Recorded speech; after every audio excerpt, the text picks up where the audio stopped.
इसी शादी को करोड़ों की ठगी का हथियार बना दिया। अयोध्या में खूबसूरत चेहरे के पीछे छिपा एक गैंग और आगरा का एक घर, जहां 4 दिन पहले तक शहनाइयों की गूंज थी, वही घर अब क्राइम सीन बन चुका है। नई दुल्हन जिस पर भरोसा किया गया, उसने खाने में दवा मिलाई और रात के सन्नाटे में गहने नकदी समेटकर गायब हो गई। यह सिर्फ लूट नहीं बल्कि एक प्लान्ड ऑपरेशन था। आइए आपको आगाह करने वाली हनी ट्रैप क्वींस का काला खेल दिखाते हैं।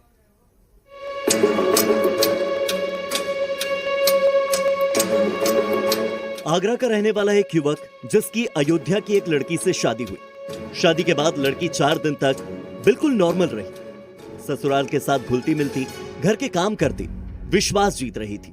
लेकिन किसी को अंदाजा नहीं था कि यह सब एक सोची समझी स्क्रिप्ट का हिस्सा है। फिर आई वो रात जब दुल्हन ने घर के सभी सदस्यों के लिए रात का खाना बनाया और खाने में नींद की गोलियां मिला दी थी। एक एक कर सभी लोग गहरी नींद में डूबते चले गए। माँ, पिता, पति और घर के बाकी सभी सदस्य। जब सब बेहोश हो चुके थे, तब दुल्हन ने अपना असली रंग दिखाया। अलमारी से ज्वेलरी, कैश और परिवार का सारा कीमती सामान समेटा और अंधेरे में दुल्हन गायब हो गई। सुबह जब परिवार के लोगों की आंख खुली तो घर में सन्नाटा पसरा पड़ा था। अलमारियां खुली हुई थी, सामान गायब था और इसी के साथ दुल्हन लापता थी। और शादी कराने के बाद में वो लड़की यहाँ आई है और शादी का 4 दिन रहने के बाद में यहाँ रात को रुकी है और पूरा जेवर और पैसा जो हमारे पास जो कुछ था उसे सबको लेके यहाँ से रफू चक्कर हो गई है। पीड़ित परिवार ने तुरंत मलपुरा थाने में लिखित शिकायत दर्ज करवाई। पुलिस ने मौके पर पहुंचकर घर का निरीक्षण किया। सीसीटीवी फुटेजेस, मोबाइल के कॉल डिटेल्स और रिकॉर्ड्स की जांच की जा रही है।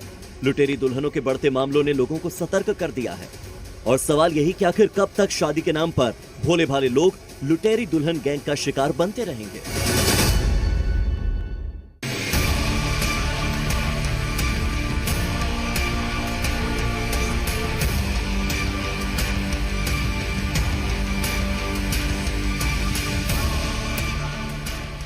पहली कहानी है उत्तर प्रदेश के शामली की, जहां शामली के रहने वाले अर्चित के पैरों तले जमीन खिसक गई जब उसे पता चला कि जिसे 9 दिन पहले वो दुल्हन बनाकर खुशी खुशी घर लाया था, वो एक लुटेरी दुल्हन निकली। शादी के 9 दिन बाद ही उसके घर से लाखों की नकदी और सोने चांदी के जेवर लेकर अर्चित की पत्नी फरार हो गई। दरअसल अर्चित और रिंकी की शादी 11 नवंबर को हरियाणा के कुरुक्षेत्र में हुई थी। अर्चित ने बिचौलिए को 2 लाख रुपए भी दिए थे, जिसने ये पूरी शादी करवाई थी। हैरानी की बात है कि इन बिचौलियों में उसका एक दोस्त भी शामिल है। लेकिन शादी के 9 ही दिन बाद लुटेरी दुल्हन घर से जेवर, कैश और अन्य कीमती सामान लेकर रफू चक्कर हो गई। सर, मैंने एक दरखास्त दिया यहाँ पे। अभी हाल ही में मेरी 11 नवंबर को शादी हुई थी। कुरुक्षेत्र से लड़की लेके आया था। शादी करके शामली फेरे लिए, सारे काम करे जैसे नॉर्मल में लड़की रहती है। 8-10 दिन मेरे साथ रही भी घर पे। घर से सारे जेवरात वगैरह पैसे लेके और भाग गई। पीड़ित अर्चित गर्ग ने शामली के थाने में शिकायत दर्ज करवाई। कानूनी कार्रवाई की वो मांग कर रहा है। साथ ही आरोपियों के खिलाफ सख्त से सख्त एक्शन लेने की भी उसकी मांग है।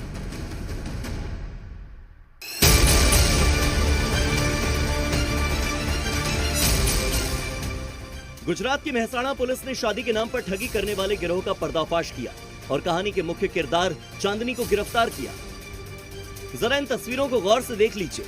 दुल्हन एक, लेकिन दूल्हे बदलते जा रहे हैं। आप समझ ही गए होंगे कि इसमें गड़बड़ क्या है। दुल्हन के रूप में दिख रही महिला का नाम है चांदनी और ये अब तक 18 युवकों से शादी कर चुकी है। कुछ पीड़ितों ने तो पुलिस से इसकी शिकायत भी की। गिरोह ने चांदनी की 1-2 शादी और तय कर रखी थी, तभी उसके गैंग का खुलासा हो गया। आप सोच भी नहीं सकते चांदनी कितनी खतरनाक है। 18 से ज्यादा लड़कों को उसने अपने प्रेम जाल में फंसाया और शादी की। 18 बार शादी करके चांदनी लाखों रुपए और गहनों की ठगी कर चुकी है। आरोप है कि चांदनी और उसकी मां रश्मिका, साथ ही दलाल राजेश मिलकर इस पूरे गिरोह को चलाते हैं। शादी कराने के नाम पर पहले लोगों को फंसाते हैं, फिर उनसे मोटी रकम वसूलते हैं। शादी के बाद 2-4 दिन चांदनी दूल्हे के साथ रहती है और फिर मौका देखकर कैश और गहने लेकर फरार हो जाती है। अब तक चांदनी ने 12 लाख रुपए से ज्यादा की ठगी की है। गिरोह शादी से पहले फर्जी आधार कार्ड और स्कूल लिविंग सर्टिफिकेट दिखाकर अपना असली नाम छिपा लेता था। ठगी का ये नेटवर्क अहमदाबाद के शुभम और जयमाड़ी मैरिज ब्यूरो की मदद से चलता था। सहारनपुर से एक ऐसी शादी की कहानी सामने आई है जिसका एंड सीधा थाने की दहलीज पर जाकर हुआ। नई नवेली दुल्हन पूजा 2 हफ्ते तक तो बहू बनी रही, लेकिन फिर एक दिन ऐसे गायब हुई जैसे चुनाव के बाद कुछ नेता गायब हो जाते। धूमधाम से शादी की गई थी। सासू माँ ने तो काला चश्मा पहनकर बहू बेटे को आशीर्वाद दिया था। खूबसूरत दुल्हन पाकर दूल्हा भी फूले नहीं समा रहा था और दुल्हन पूजा तो कुछ ही दिनों में। लेकिन ये परिवार क्या जानता था कि ये बहू उन्हें कुछ ही दिनों में नचाने वाली है। करीब 14 दिन हुए होंगे शादी को कि बहुरानी दिन दहाड़े गायब हो गई। परिवार जब मजदूरी करके घर लौटा तो नई नवेली दुल्हन घर से गायब थी। परिवार वालों ने थोड़ा इंतजार किया, लेकिन इंतजार लंबा होता चला गया। 4 दिन बीत गए और दुल्हन पूजा का कहीं कोई पता, कोई ठिकाना नहीं। तब जाकर पीड़ित परिवार थाने पहुंचा और बताया कि हमारी बहू ने हमें लूट लिया है, क्योंकि आरोप है कि घर से सिर्फ दुल्हन पूजा गायब नहीं थी, बल्कि जेवर भी गायब थे, कैश भी गुमशुदा था। पुलिस ने मामला दर्ज किया और शुरू कर दिया अपना दुल्हन खोजो अभियान। ये जो प्रकरण है इसमें थाना चिल्काना पर ये सूचना प्राप्त हुई, जहाँ पे एक परिवार द्वारा ये कहा गया है कि कुछ समय पहले ही उन्होंने अपने बेटे की शादी की थी और वो जो दुल्हन है वो संभवतः कुछ गहने लेकर चली गई है। इसको लेकर जो है उनके द्वारा गुमशुदगी लिखवाई गई है। पुलिस ने गुमशुदगी दर्ज कर ली है और इसमें शीघ्र ही ये जो महिला है इनको बरामद करके इसमें अग्रिम कार्रवाई की जाएगी। इस पूरे केस में सबसे मजेदार बात यह है कि इस शादी की सेटिंग हुई थी कोलकाता के एक बिचौलिए के जरिए। 60,000 रुपये में शादी का पैकेज दिया गया था और अब उस बिचौलिए से संपर्क हो नहीं पा रहा। चौंकाने वाला दूसरा खुलासा ये हुआ कि फरार हुई दुल्हन पूजा का असली नाम पूजा है ही नहीं, क्योंकि पूजा तो फर्जी आधार कार्ड में लिखा नाम था। वो तो मुगली खातून थी जिसने हिंदू नाम रखकर इस परिवार को फंसाया। अब देखिए सहारनपुर वाली लुटेरी दुल्हन मुगली खातून कब जाकर के पुलिस की पकड़ में आती है। नाम दिव्यांशी, उम्र 30 साल, चेहरा मासूम लेकिन दिमाग शातिर। दिव्यांशी चौधरी दिखने में ग्लैमरस, जो अपने जाल में 1-2 नहीं बल्कि 12 से ज्यादा शिकार फंसा चुकी है। कानपुर पुलिस के मुताबिक दिव्यांशी चौधरी ने पिछले कई महीनों में बैंक अधिकारियों से लेकर सरकारी कर्मचारियों तक 12 से ज्यादा लोगों को अपने प्यार के जाल में फंसाया और उनसे करोड़ों रुपए ऐंठ लिए। उसका तरीका बिल्कुल फिल्मी था। पहले प्यार, फिर रिलेशनशिप और फिर रेप केस की धमकी। लेकिन दिव्यांशी के सबसे बड़े शिकार बने बुलंदशहर के बीबी नगर के रहने वाले सब इंस्पेक्टर आदित्य कुमार लोचन। खूबसूरत दुल्हन का रिश्ता आया, दहेज में मांगे गए स्कॉर्पियो और लाखों के जेवर। धूमधाम से शादी की तैयारी हुई। 17 फरवरी 2024 को दोनों की शादी हो गई, पर असली कहानी शादी के बाद शुरू होती है। दिव्यांशी कभी अपने ससुराल में रहती ही नहीं थी। कहती बीएड और सीटीईटी की तैयारी करनी है। जब आती अपने मोबाइल से यूपीआई एप्स डिलीट कर देती और जब आदित्य ड्यूटी पर होते तो ऑनलाइन पैसे मांगती रहती। आदित्य को शक हुआ और एक दिन उन्होंने मौका देखकर उसका फोन चेक किया। जो सामने आया उसे देखकर आदित्य के पैरों तले जमीन खिसक गई। ट्रांजैक्शन हिस्ट्री में 10 से ज्यादा खातों में करोड़ों के ट्रांसफर और कुछ बैंक अकाउंट में मेरठ के दरोगाओं, इंस्पेक्टर्स और सीओ तक के पैसे थे। कहानी में मोड़ ले आया ये सीसीटीवी फुटेज। जिस सीसीटीवी कैमरे को दिव्यांशी कवर करना चाहती है ताकि उसकी हरकतें समाज के सामने ना आ पाए, दिव्यांशी ने घर के हर एक सीसीटीवी को ऐसे ही कवर कर दिया। लेकिन शायद वो नहीं जानती थी कि सीसीटीवी को छिपाते हुए वो कैमरे में रिकॉर्ड हो रही है। सच सामने आते ही दिव्यांशी घर छोड़कर मायके चली गई। लेकिन यहाँ भी ड्रामा खत्म नहीं हुआ। 25 नवंबर को कानपुर पुलिस कमिश्नर ऑफिस के बाहर दिव्यांशी ने हाई वोल्टेज ड्रामा किया और उल्टा अपने ही पति सब इंस्पेक्टर आदित्य पर सेक्सुअल हैरेसमेंट और 14,50,000 रुपए हड़पने का आरोप लगा दिया। उसने कहा कि आदित्य के कई महिलाओं के साथ अवैध संबंध है, उन्हें सोशल मीडिया पर फंसाकर आदित्य ब्लैकमेल करता है। लेकिन पुलिस की जांच में इन दावों का कोई सबूत ही नहीं मिला। दारोगा आदित्य ने पुलिस अधिकारियों को सौंपे सैकड़ों सबूत और जिनमें साबित हो गया कि दिव्यांशी एक बड़ी गैंग का हिस्सा है। इसके लिए कुछ पुलिसकर्मी तक काम करते हैं। उनके बैंक अकाउंट में करोड़ों के ट्रांजैक्शन अब सब सामने आ गए हैं। दिव्यांशी के 10 से ज्यादा बैंक खाते और खातों में 8 करोड़ की रकम, कई सरकारी कर्मचारियों पर झूठे रेप केसेस और हर केस में समझौते के नाम पर करोड़ों की ठगी का खुलासा हुआ। जांच बढ़ी तो दिव्यांशी ने आदित्य से 1 करोड़ रुपए के समझौते की मांग तक कर डाली। लेकिन इस बार शिकार फंसा नहीं। आदित्य ने हिम्मत दिखाई और पूरी साजिश का पर्दाफाश कर दिया। पुलिस ने गैंग के कई सदस्यों को पहचान लिया है और आखिरकार लुटेरी दुल्हन दिव्यांशी गिरफ्तार हो चुकी है। प्राइमरी जो जांच हुई, छानबीन हुई है, इसमें हुआ पता चला कि ये जो महिला जिसकी गिरफ्तारी हुई है वो शाकिर है और इसके पहले लोगों से शादी की थी और ब्लैकमेल करके सबसे कॉम्प्रोमाइज़ किया। तो ये भी उसी ट्रैप का शिकार हुई। उनका कहना है कि जब शादी के थोड़े दिनों बाद मुझे डाउट होने लगा उसके कंडक्ट से, उसकी चीज़ों से, फिर मैंने अकाउंट को चेक किया तो पता चला कि करोड़ों के ट्रांजेक्शन है। मैंने जब डिटेल पूछा तो बात वहाँ से बिगड़नी स्टार्ट हुई। फिर ब्लैकमेल किया कि पैसा दो रिश्ते के लिए, और जब इन्होंने नहीं किया तो इनके खिलाफ मुकदमा लिखा गया। फिर फाइनली इन्होंने वरिष्ठ अधिकारियों तक अपनी बात को ले जाके कहा। एक दुल्हन जिसने शादी को बनाया हथियार, एक गैंग जिसके शिकार बने कई दूल्हे, लेकिन आखिरकार कानून के हाथों से कोई भी नहीं बचा। लुटेरी दुल्हन अब जेल की सलाखों के पीछे है।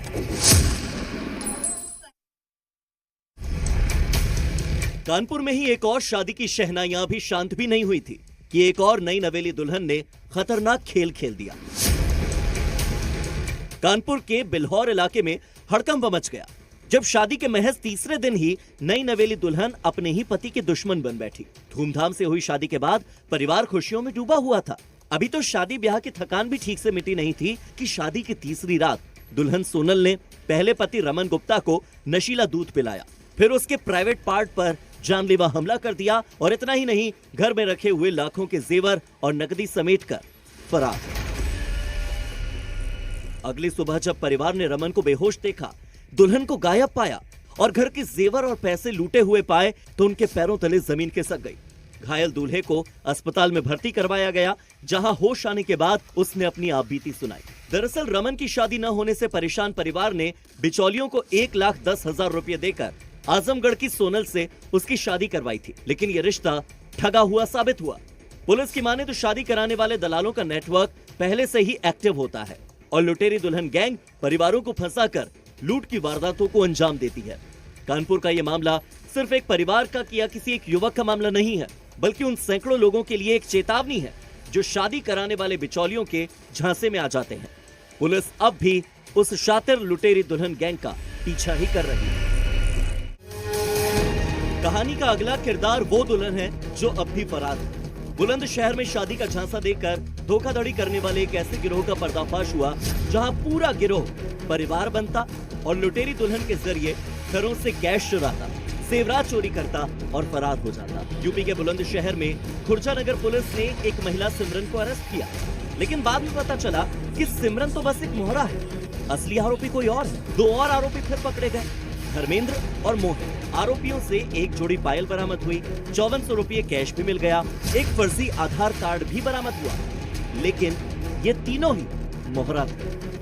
इनके पास से चोरी की हुई पाजेब, रुपए एवं कूट रचित दस्तावेज जो एक आधार कार्ड है वह बरामद किया गया है। गिरफ्तार अभियुक्तों को माननीय न्यायालय की अभिरक्षा में भेजा जा रहा है। पुलिस के द्वारा अग्रिम विधिक कार्रवाई की जा रही है। असली मास्टरमाइंड लुटेरी दुल्हन तो अब भी पुलिस की पकड़ से दूर है, यानी माया जाल फैलाकर अपने ही गैंग को छोड़कर लुटेरी दुल्हन फरार हो गई अगले शिकार की तलाश में। देखिए, ये राजस्थान के सीकर की लुटेरी दुल्हन है जो पिछले 1 साल से पुलिस को चकमा दे रही थी, लेकिन दातारामगढ़ थाना पुलिस ने इसे गिरफ्तार कर लिया। और चौंकाने वाली बात यह है कि गिरफ्तारी के बाद भी उसके चेहरे पर शिकन तक नहीं। ये लड़की शादी के अगले ही दिन ससुराल से गहने और लाखों रुपए लेकर परिवार के साथ फरार हो गई। पिछले 1 साल से पुलिस उसकी तलाश में थी, जिसे नोएडा से गिरफ्तार कर लिया गया। शुरुआती जांच में सामने आया कि इसने झांसा देकर अब तक 3 और लोगों को ठगा है। पुलिस आरोपी लड़की से पूछताछ करेगी ताकि ये पता लगाया जा सके कि शादी के नाम पर ठगी का गिरोह सिर्फ एक दुल्हन तक सीमित है या इसके पीछे कोई बड़ा नेटवर्क है। अब जरा इस तस्वीर को देखिए। ये तस्वीर इंदौर की सलोनी की है, जिसने एक के बाद एक 10 शादियां कर लोगों को बर्बाद कर दिया। सलोनी सोलंकी ने बांसवाड़ा जिले में रहने वाले भुवनेश जैन से शादी की। दलाल के जरिए 500 रुपये के स्टैंप एग्रीमेंट पर उसने शादी की।